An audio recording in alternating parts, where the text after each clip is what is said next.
Inner Sanctum Mystery, brought to you by Bromo Seltzer and starring Ben Hecht.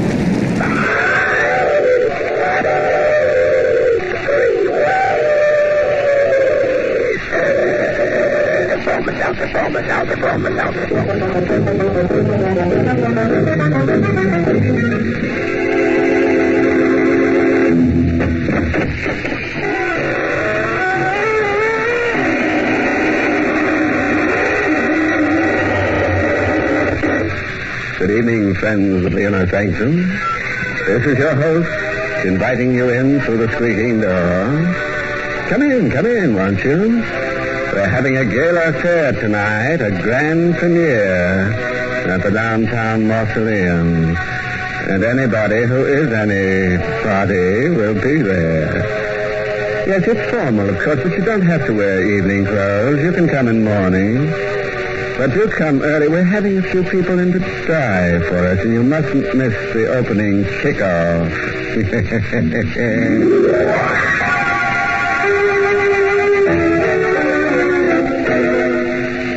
Tonight's Inner Sanctum Mystery, The Spectre of the Rose, is an adaptation of Ben Hecht's newest motion picture, which will have its Broadway premiere on August 31st. It was adapted by Robert Sloan and is presented by the Emerson Drug Company of Baltimore, Maryland, whose registered pharmacists compound that speedy, refreshing headache help in the familiar blue bottle, Bromo Seltzer.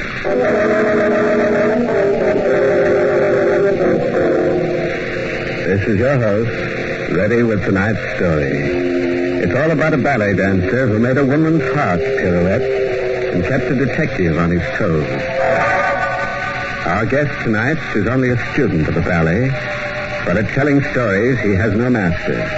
So here is The Spectre of the Rose, and its author, Ben Hecht. People like Andrew Fanning were born with one foot in heaven. The grace, the charm, the effortless majesty of his movements were learned, perhaps, but never really studied. To him, the ballet was like food or sleep, a normal function of the body, an inseparable part of the soul. And when Andre danced in the theater, ushers watched. Stage hands stood by in the wings and stared. Even the manager of the company applauded as the last act curtain fell. Bravo, Andre. Bravo, you were magnificent. Don't be an old dog, Polikoff. Every night it's the same. No, but tonight it was even more the same. Already they're calling me Lazinski. That's Madame Lafield. He's right, Andre. We've been standing tonight. Listen to that hand they're giving you. It's for you, Madame. You're in the Spectre of the Rose. Oh. I'm just a puppet who brings your dancers to life. Ah, you're a fool. Go out there, take another call. No more calls without Nina. My wife is entitled to some of this glory. She's dancing hard out tonight. Find her. Go before the curtain. Nina, where are you? We're going to take a call together. Where is she, Lafield? Not blessing. No, she hasn't come off the stage. Maybe one of the girls knows where she is. Good heavens. What's wrong? Oh, who cares? One of the girls saw Mouse. Don't be a fool, Polikoff. It's that little one, Heidi. Something must have happened. Quick, Andre. Come. Mr. Sonny. Mr. Sonny. Here, what's the matter? Your wife, Mr. Sonny, look. She's so still. I tried to wake her up, but... Nina, my darling. Speak to me. It's no use, Andre. Don't touch her. She's dead. No, I can't believe it. She died right here on the stage, Andre. On the stage? In the costume of a rose.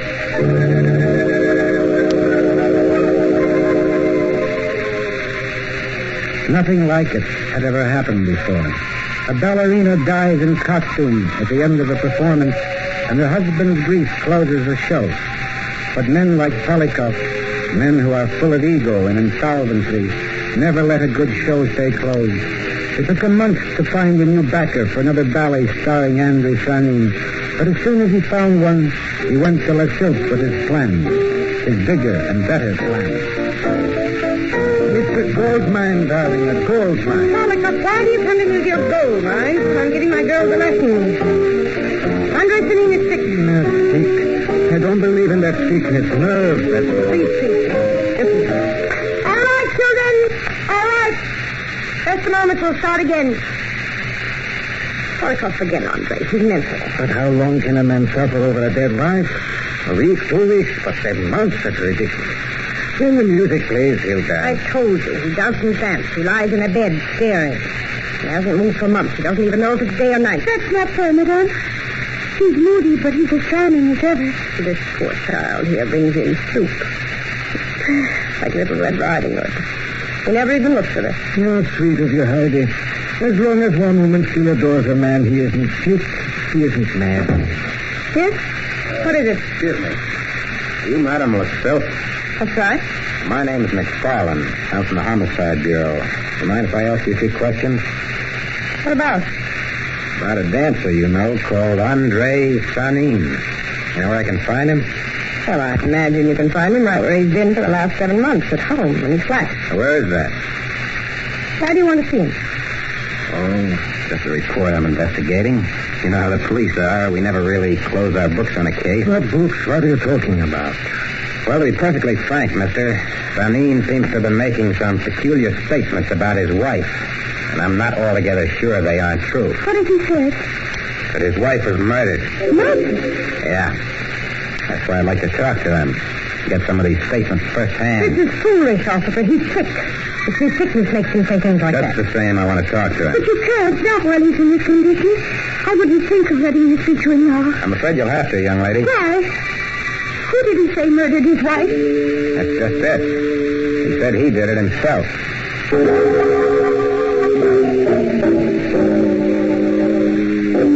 Let's get one thing straight, Miss Collins.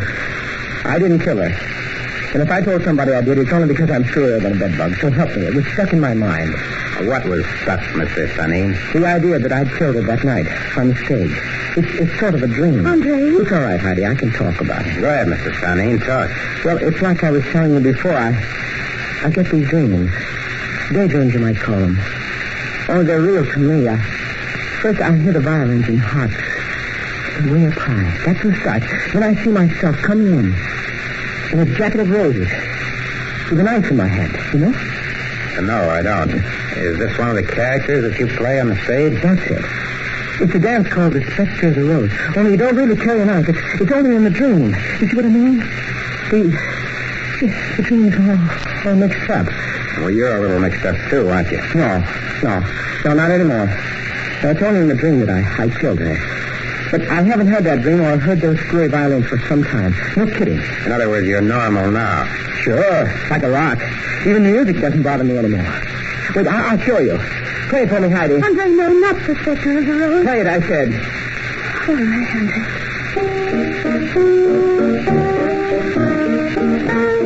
You see, I've graduated. It's nothing but a waltz to me now. I take it back about being fluent, Farron. Do you mind? I've been lurking in this room with that tune chasing me up and down the walls. It's just a waltz to me now. Just a waltz. Ladies, gentlemen, this is an historic moment. We are witnessing the comeback of a genius. It is a comeback for me, Polikoff. I'll dance again. Of course you'll dance. We'll build the entire ballet season around your scenery by Kropotkin, a full orchestra. You can do your own choreography like you always wanted. Bravo. Bravo, come on. Andre, be careful. Oh, angel.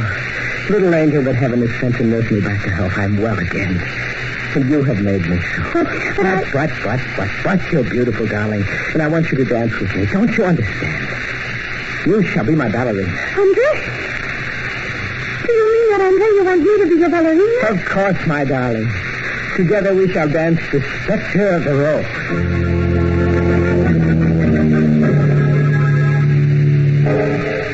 In 2 weeks, Andre Sanin was ready to start rehearsal. In another 2, the Spectre of the Rose had already begun to take shape, with Heidi in the ballerina role. Then, one night before the opening performance, Madame Marceau took Heidi aside after rehearsal and told her something she never expected to hear. You must leave the show, Heidi. You cannot play this role. Why? What's the matter? I've done you a terrible wrong letting it go this far. But there's still time if you do as I say. You must not see Andre anymore, my child. He mustn't see you. What are you saying? Listen to me, Heidi. Go away from him. Run away. Tonight, tomorrow. But don't come back here anymore. Don't be crying. Why should I leave Andre? I adore him. I know you do, my darling, but he's begun to adore you. Then why don't you want... Heidi, please, listen. There's something more important in your life than love. But he voices... Don't you understand? We were made for each other. Andre wasn't made for anybody. He's a madman. Well, don't say that. Andre killed Nina. And he'll kill you if I let him. No, he didn't kill Nina. You said so yourself. Lie to everyone, including the police. I guess he's been around here a dozen times. He smells the thing that happened. He smells the truth. What is the truth? Andre is a killer. No. No, I'm not going to listen to you. Well, listen. He attacked Nina viciously in the dressing room a half hour before she died in the stage. He had a knife in his hand, and she was fighting him off with a chair when I came in. He died from a heart attack. He died from the blows he gave her. I saved her life for one last performance. But he killed her just as if he'd stabbed her with that knife. I wish you hadn't told me this. I had to hide it. His head is hurting him again. And that's the way it started with Nina. He has the same look in his eyes. That's why I want you to go away. No, I won't go away. I can't. Because we were married this afternoon.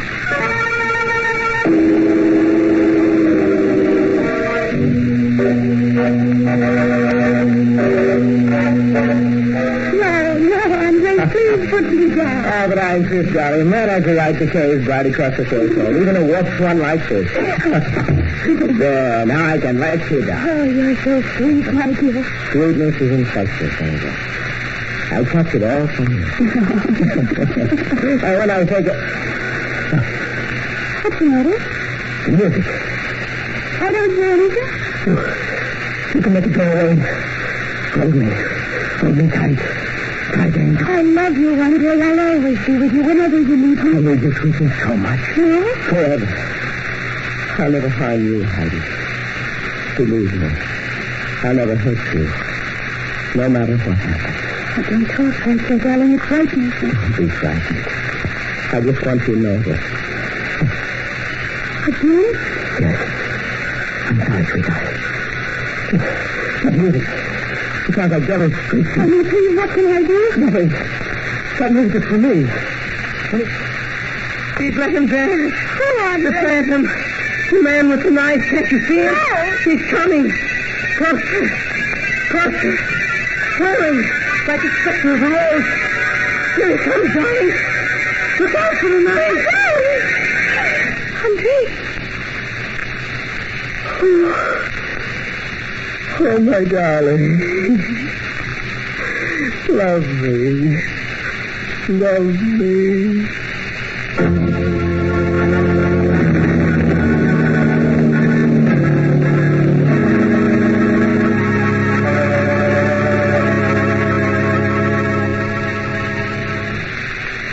Do you know that the experts in radio have a way of telling how many people listen to a program? When they figure this out, the program gets what's called a rating. If last week's audience is any indication, many millions are listening tonight to Inner Sanctum. Yes, Inner Sanctum is a top-rating show. And among those millions of people, it's a sure bet that some of them are going to have a headache tomorrow or Wednesday or the next day. And when that happens, many of them have a product on hand that gets the top rating for headache help. It comes in a blue bottle. It fights headaches 3 ways. Yes, it's Bromo Seltzer, the headache help that millions know because of the fast relief it brings. Fast relief not only from a headache itself, but also from a stomach upset and jittery nerves that may go along with a headache. And Bromo Seltzer also rates high, Mr. Weeks, because it's such a pleasant way of combating a headache. Why, Bromo Seltzer is so nice and refreshing, there's nothing I'd rather take for a headache. That's what modern folks everywhere say. So remember, friends, Bromo Seltzer is at your druggist, fountain, and counter. And next time you have a headache, get fast relief from that headache grief. Take refreshing... Bromo Seltzer, Bromo Seltzer, Bromo Seltzer.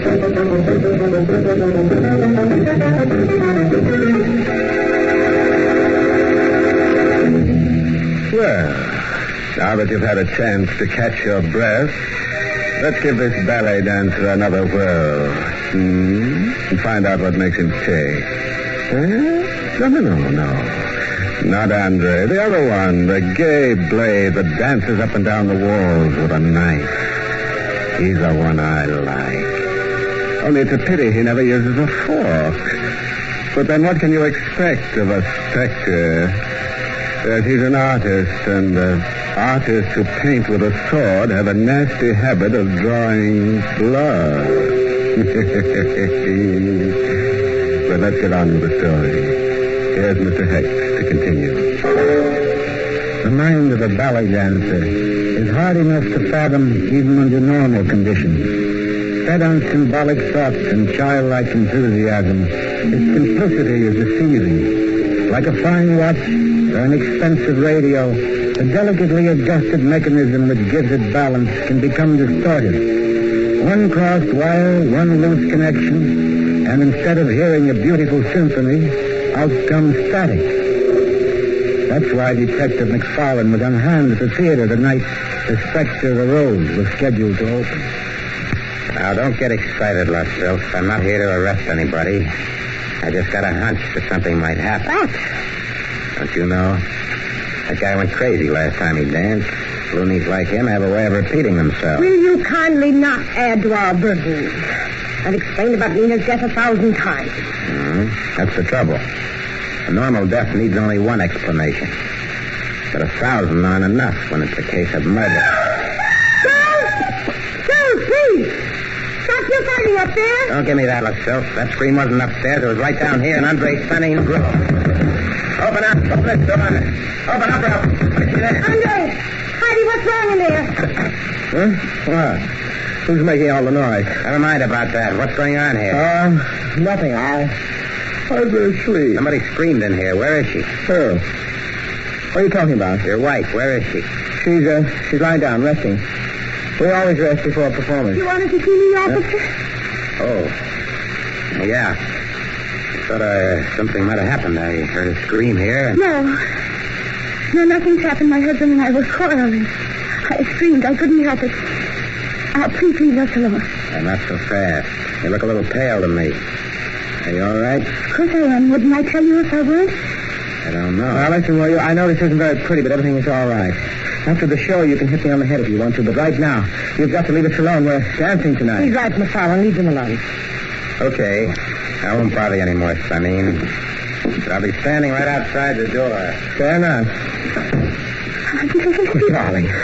What did I do to you, darling? No, I struck you, didn't I, Angel? I struck you with my fist. please, Andre. Who struck you? Him, that whirling devil. I thought I was watching him, but it was me.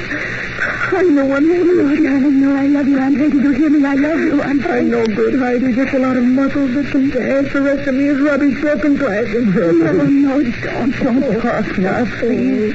Don't even think. How can I not think after what I've done? Heidi, your shoulder. It's bleeding. No, don't look, Andre. It's only a scratch. It's not. It's deep.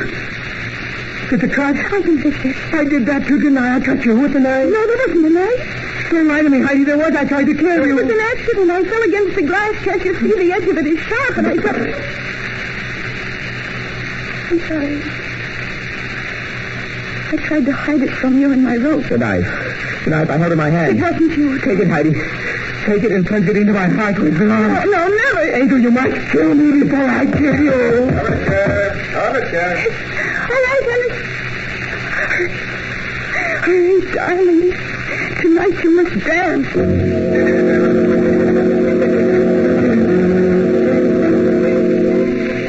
They were like music that night, not like people.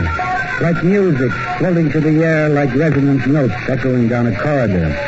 When the curtain fell, the ovation was tremendous. Heidi and Fanning were an overnight sensation, and the Spectre of the Rose was only the first of their triumphs. For weeks they played to capacity houses, and then one night, just before curtain time, it happened. They're not here yet, Lustville. They're not here yet. What? Heidi and Fanning, they're not in the theater. No. What time is it? 8:25, 5 minutes before curtain time. They're not here yet. How can they do Sorry, this? please. Have they called up or anything? Nothing. They haven't called the phone in their apartment. Doesn't answer. Henry's been calling them for 20 minutes. Where is Henry? Here, ma'am. What can I do? Bring him again? No, Henry. Go over there right away. Something must have happened. You'd better tell the audience, fella, because they're not coming. How do you know? They're not coming, I tell you. Wait a minute. Where are you going? I'm going to call the police.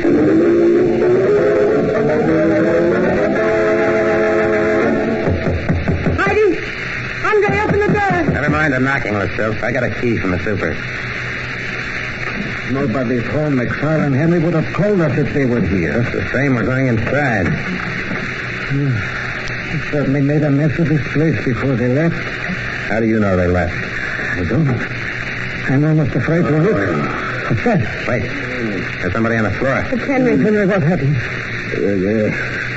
They're gone. Where? I don't know. He took him away. Where did they go? What happened to you? He hit me with that chair. He's like a wild man. What did you say to him? Nothing. I just wanted to get his doctor. Never mind about that. Where did they go? I told you, I don't know. She was afraid the doctor would come and take him away. That's why they left. She didn't want any doctor seeing him. That foolish little child. We must find her, McFarland, before it's too late. I'll find her if this guy will give me any sort of a lead. But all I know is what I told you. She said she was going to hide Andre from everybody till he got well again. Was he bad? Yes, ma'am. He was talking about violins and harps way up high. The way they begin in the Spectre of the Rose.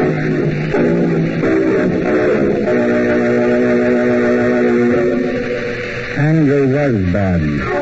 For 3 days and 3 nights in the stuffy hotel room where Heidi had hidden him, he tossed and turned over in his bed like a man with tropical fever.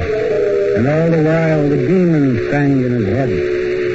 On the 4th night, Heidi went out for some food. When she came back, Andre was very still on the bed. Oh, I was hoping you'd be asleep. That's true. He dances all the time now. In my mind. I can't stop him. Don't sleep, Andre. I brought you some rolls and milk. I'm not hungry. Oh, you must be hungry, darling. You haven't eaten for 3 days. You were gone just now. Trying to get some milk. Why didn't you say? And you live here alone? I'm not alone. He's here. He's always here. Oh, Andre. I'm feeling so much better this afternoon. I thought you were well again. Please. There's still time. Darling, if you could only sleep. If I could only get you some pills, but they won't give them to me without a doctor's prescription. We'll call the doctor. Yes, but no. No, I wouldn't call anybody. I love you, Andre. I'll make you well again, the way I did before. You mustn't take your eyes off me. I will, Andre. You have to sleep. Don't be afraid. I can stay awake. I did it for 3 nights. I can give it some more. I hate you, Heidi. Andre. I'm a dancer, not a crazy man lying on the bed. I'm a dancer. I dance. Please, I haven't the strength to make you rest. I really want to rest. The music is in my ears. Oh, darling, don't. I can't hold you anymore. Hold him. Let him stop. There's no one here. Please, I tell you, he won't let me alone. Please put that milk out of there. It's no use. I can't stop him. He climbs the wall, drifts through the air, always smiling. Because he wants to see my face. You hear? I wish he wants to change places with me. Heidi. No, I'm not asleep. I just couldn't keep my eyes open. I've got to lie down. No, please, I'm tired. I can't keep awake anymore. I've got to sleep. Yes, Mia. Please. Please, my dear. And I will dance for you. Darling. I warned you to stay away, Nina. Oh, Nina. We're changing places. No. Where are you? I can't see you. Look, I'm here. I'm you, Andre. Here. Pick up the knife and dance. You must dance, Andre. Yes. The Spectre of the Rose. For you, Nina. For you, Nina. The dance where you die. While the rose spins around with a knife. My kill, Nina. I come to the stage. I leave. I turn. I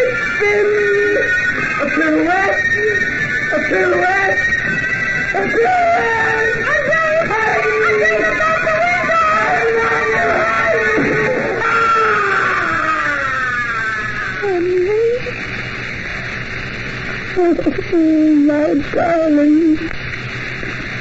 My poor darling.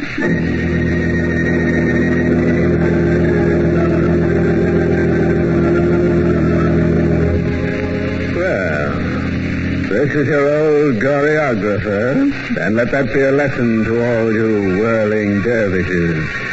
If you must commit a murder, don't wind up like a top. No, only in this case our hero wound up at the bottom. Well, as I always say, a rolling stone gathers no mausoleum.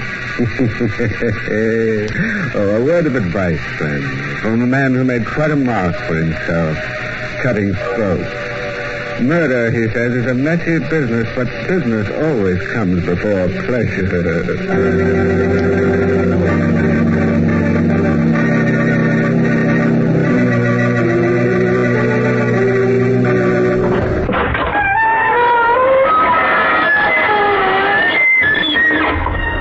Good evening, you on the other side of the creaking door. This is your host to welcome you into the Inner Sanctum. Well, you may as well relax. Wipe the perspiration off your brow and listen. As the lads who dumped their victim into his own icebox remark, we'll chill you.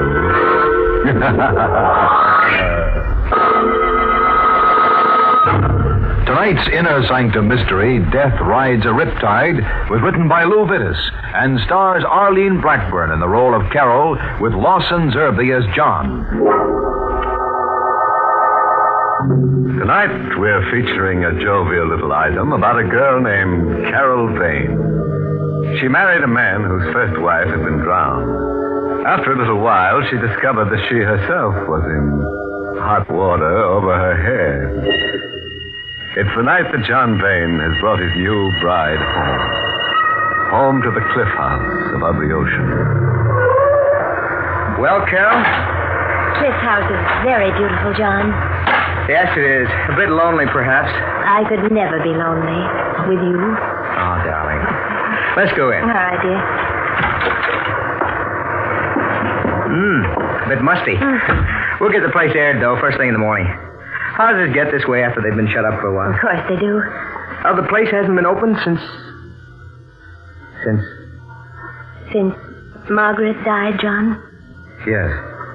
John, you mustn't be self-conscious about it. Well, it wasn't very tactful, my mentioning her. John, I love you. Tact doesn't belong. I'm sorry.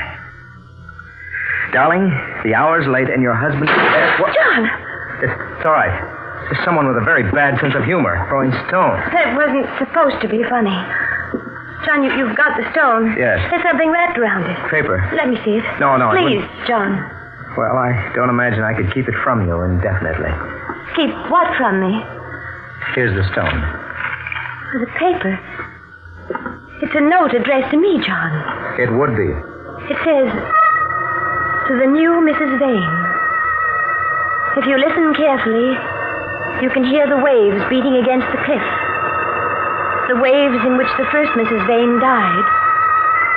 Did she fall? Or was she pushed? Listen. It isn't signed, John. No. You can hear the waves. And I'm sorry. That's silly. But the note was so nasty. You're not to pay any attention to things like that note. You're not to pay any attention. I won't, John. I won't.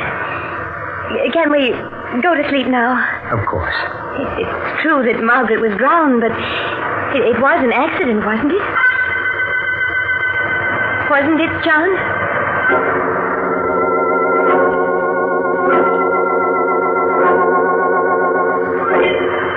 John fell asleep after a while, and the waves kept pounding against the rocks.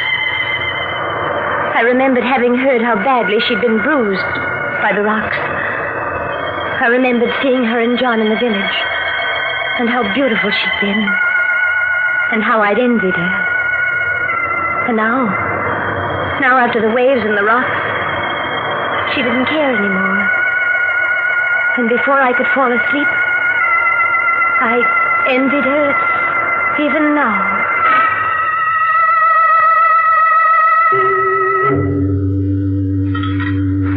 That was a very fine dinner, darling.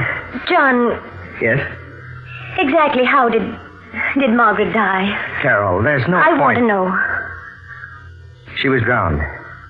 She was a good swimmer. Even good swimmers get drowned. What happened, John? I think it'd be wiser if you'd forget about Mark. All right. There's a beach below Cliff House. It's there at low tide only. A beach and a ledge. Nice place to swim from, the ledge, at low tide. But when the tide comes in, beach and ledge are covered. The tide's strong then, and there are rocks around. Margaret got caught by high tide. That's all. You mean she stayed down below on the ledge longer than she should have? That's right. And that's all, John? What else should there be? I don't know. It's low tide now, isn't it? Yes? I'd like to look at that ledge. Why? Oh, because I'm silly. Because I'm a fool, but... John, I want to look at that ledge.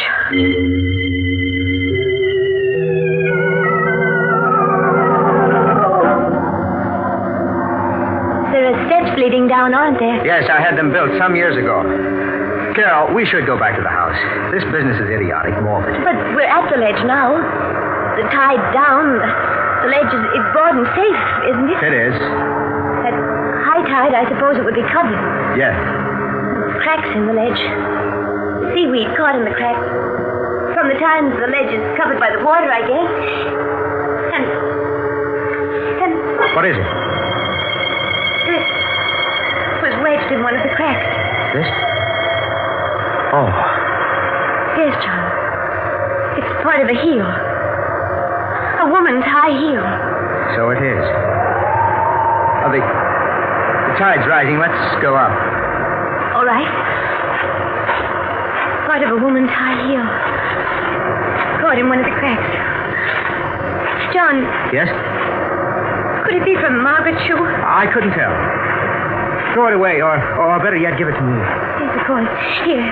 Thank you. John, a woman was going swimming. She wouldn't have been wearing high heels.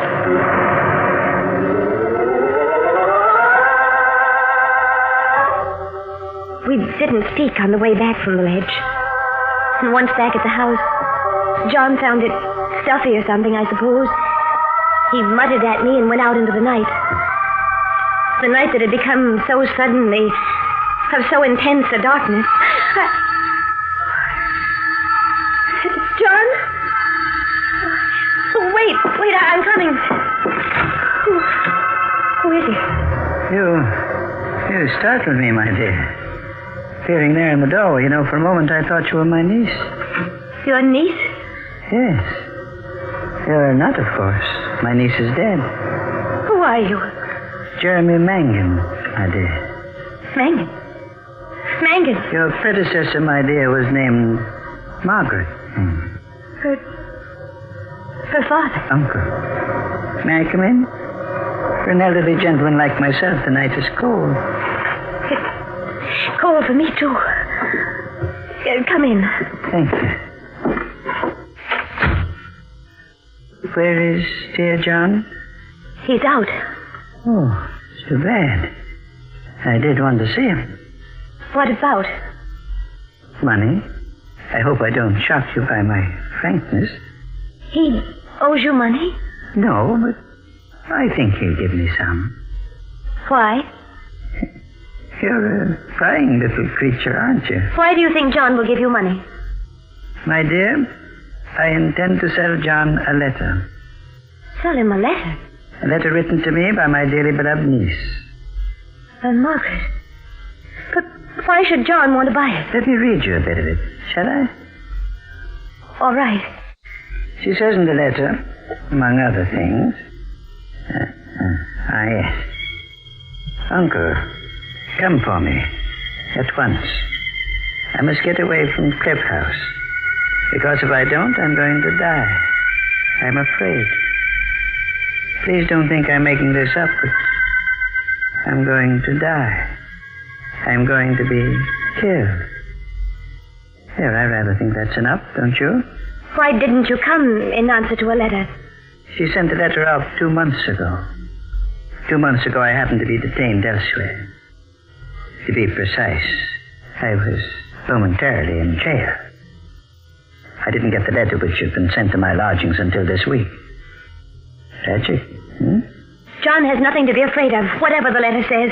My dear, I never suggested he had. But I still fear he'll buy my letter from me. For old time's sake. How much? A couple of thousand will be enough. I'm not a grasping man.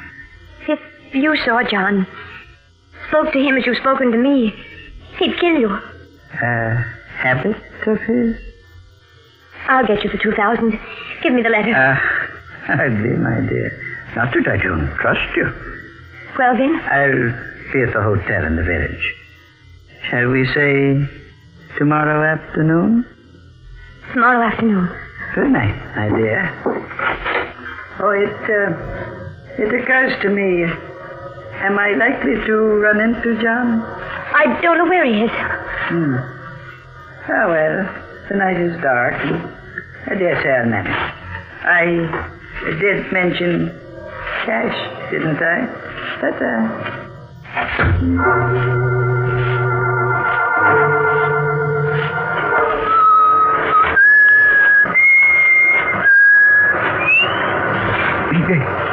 This is my soul. You startled me. Standing there at the edge of the cliff, Hey, be careful. My mind, You devil. I won't go over the cliff. No.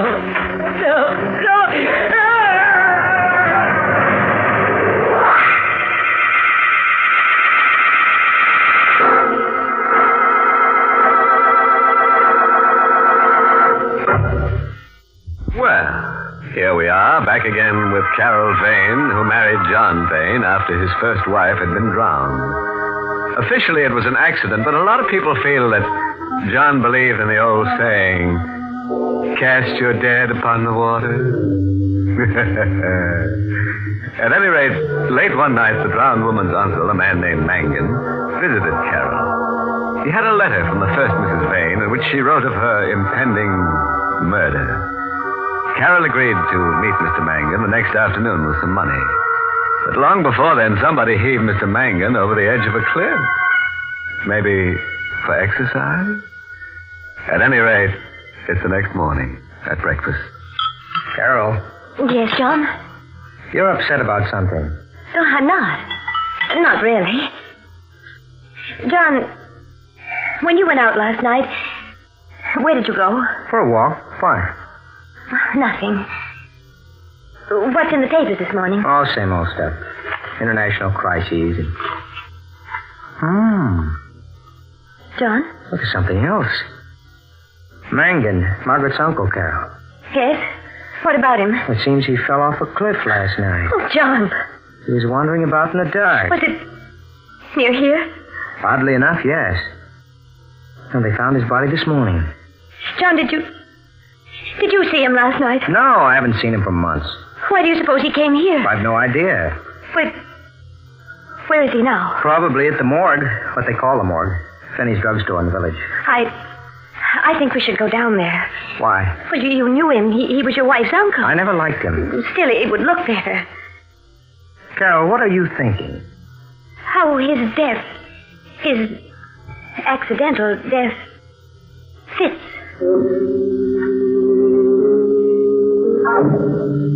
He was lying on a table in the back of Finney's drugstore.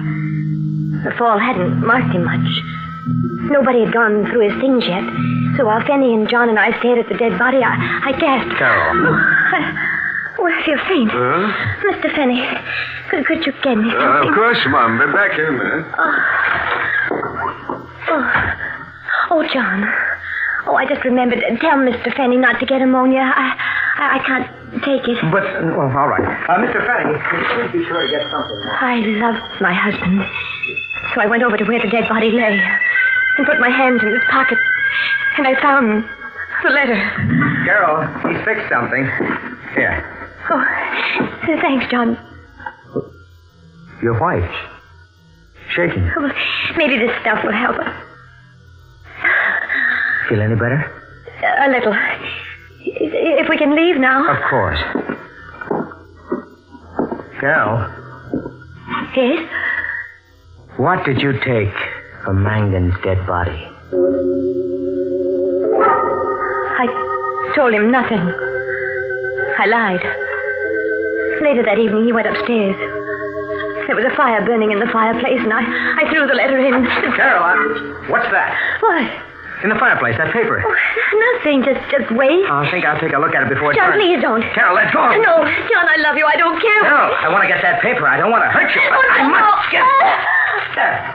Oh, it's all burned, John. All but a tiny piece. A tiny piece of paper. The end of a letter. Signed Margaret. A letter from my wife. My dead wife. I didn't want you to see it. Why? Because in it she wrote silly things. What kind of silly thing? I don't remember, John. You got the letter from Mangan after he was dead. How did you know he had the letter, Carol? I didn't know. You got rid of Fenny and me so you could get at Mangan. Carol, how did you know Mangan had a letter from Margaret? He told me. And he was here before he fell. Yes, John. Did he tell you what was in the letter? No. Did you read the letter before you burned it? No. Then why did you burn it? Because I was jealous. I still am. Had everything to do with Margaret. You loved her before you loved me. You're telling me the truth, Carol? Why should I lie about it, John? Why?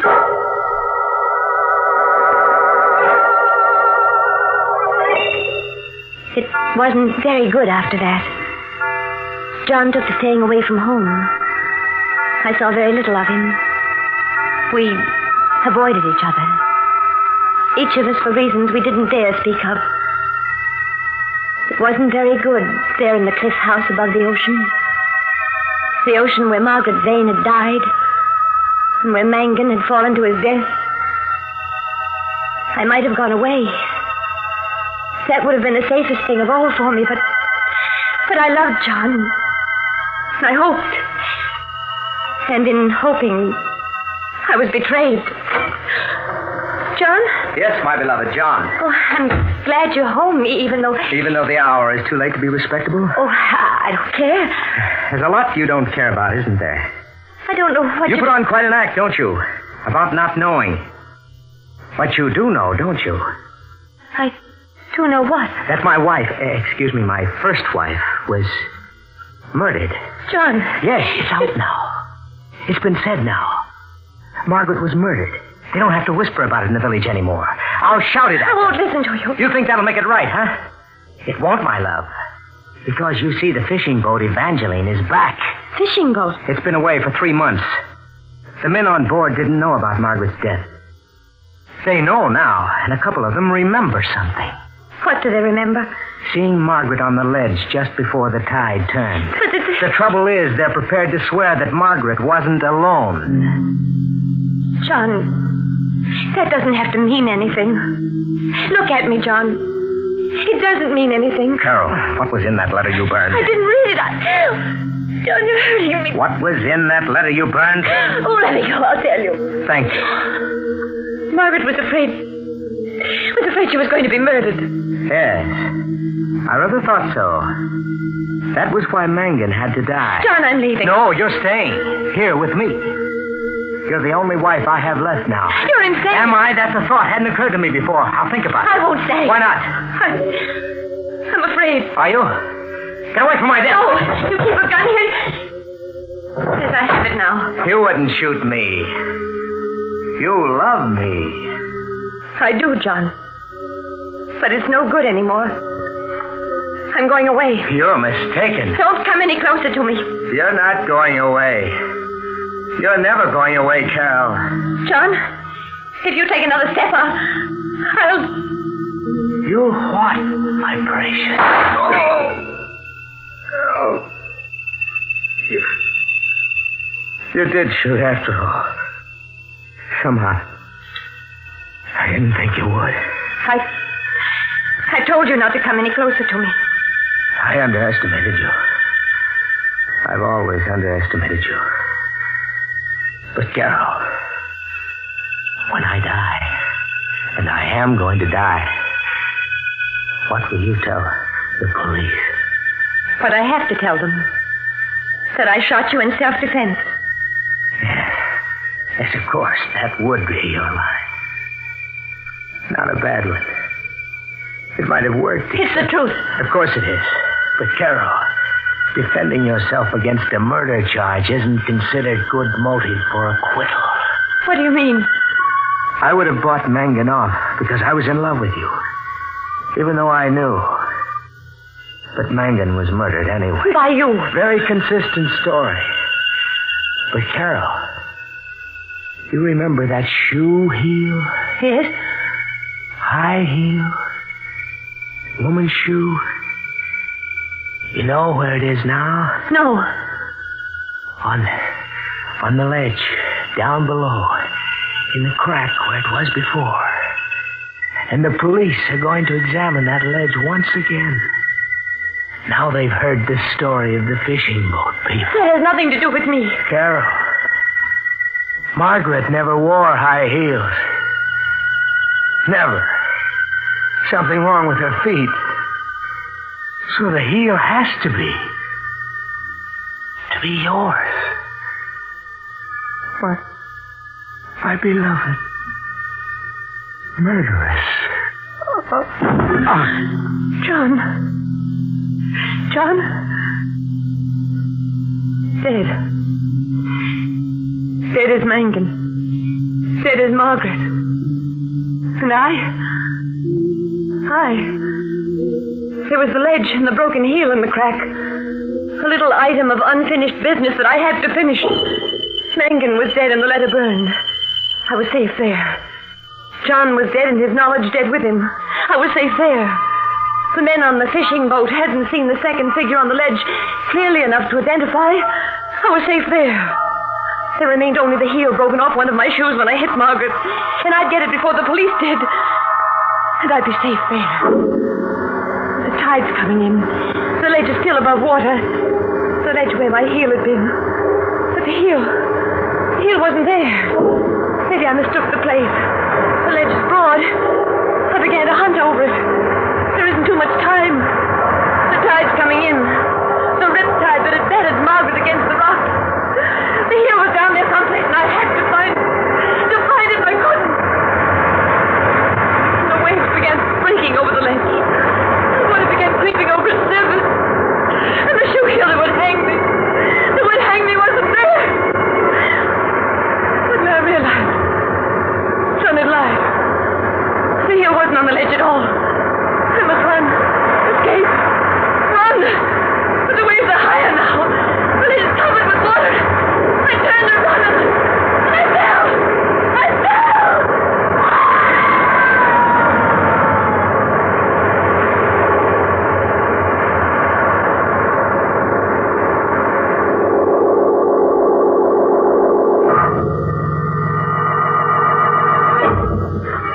Well, there went Carol Vane. Fundamentally a nice girl with a slight character defect. She killed people. Of course, her reasons were the finest. She only wanted to get married. Unfortunately, she never learned the old proverb. As you make your dead, so you must lie about it. She tried, but she was tripped by a heel. Incidentally, if you happen to be out fishing one of these fine evenings and the tide's going out, say hello to Carol.